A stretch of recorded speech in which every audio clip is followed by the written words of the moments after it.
मित्रों, आज मैं आपके लिए लेकर आया हूं एक अद्भुत, दिव्य और रहस्यमय कथा जो जुड़ी है भगवान शिव, मां पार्वती और उनके तेजस्वी पुत्र भगवान कार्तिकेय से।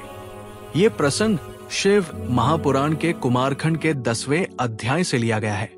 ये कथा उस समय की है जब ब्रह्मांड में अत्याचारी असुर तारकासुर का आतंक व्याप्त था और देवता, ऋषि सभी उसके भय से कांप रहे थे।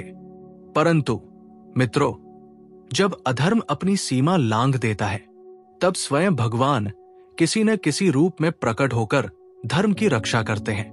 और इस बार वो रूप था महाशक्ति से जन्मे महातेजस्वी कार्तिकेय का। तो सुनिए तारकासुर के वध की कथा।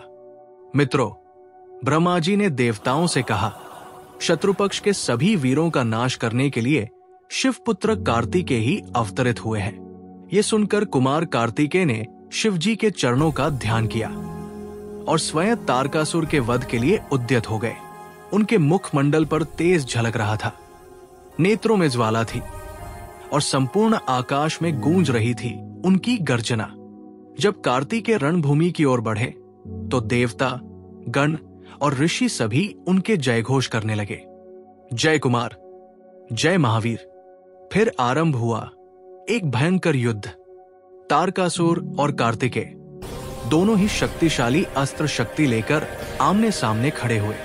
वायु रुक गई, पर्वत कांप उठे और देवलोक से देवगण विस्मय से देख रहे थे। कौन जीतेगा इस दिव्य संग्राम में? मित्रों, दोनों महायोद्धा शक्ति के अस्त्रों से एक दूसरे पर प्रहार करने लगे। उनकी गति ऐसी थी जैसे दो प्रचंड सिंह एक दूसरे पर टूट पड़े हों। कभी कार्तिकेय तारक के वक्ष पर प्रहार करते तो कभी तारक अपनी शक्ति से प्रत्युत्तर देता। धरती, आकाश और दिशाएं सब उनके प्रहारों से कांप उठीं। देवता, गंधर्व, किन्नर सभी इस युद्ध को देखकर विस्मित थे।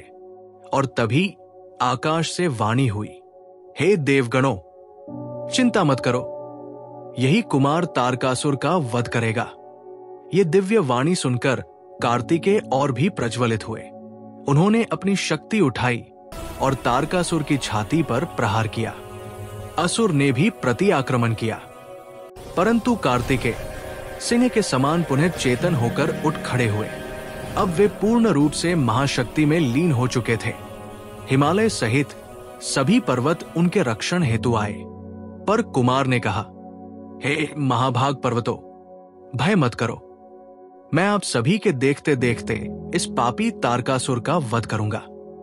इतना कहकर उन्होंने मां पार्वती और भगवान शंकर को प्रणाम किया और दैत्यनाशक तेजस्वी शक्ति अपने हाथों में ली। उनका रूप उस क्षण इतना दिव्य हो उठा कि देवता भी उनकी ओर देखने का साहस न कर सके।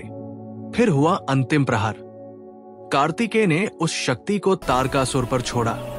वो शक्ति अग्नि के समान जलती हुई दैत्य की देह को चीरती चली गई।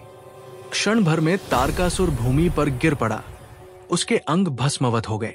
मित्रों, ये दृश्य देखकर देवता प्रसन्न हो उठे। आकाश जय कुमार कार्तिकेय के घोष से भर गया।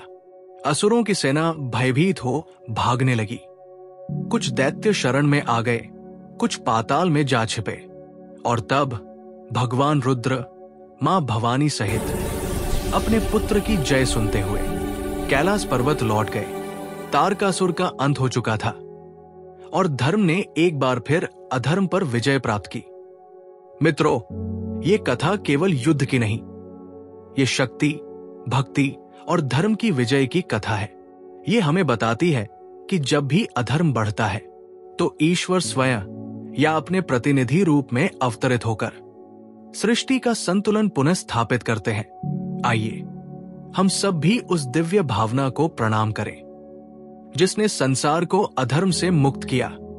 जय कार्तिकेय, जय महादेव और अंत में जय हिंद, जय श्री राम।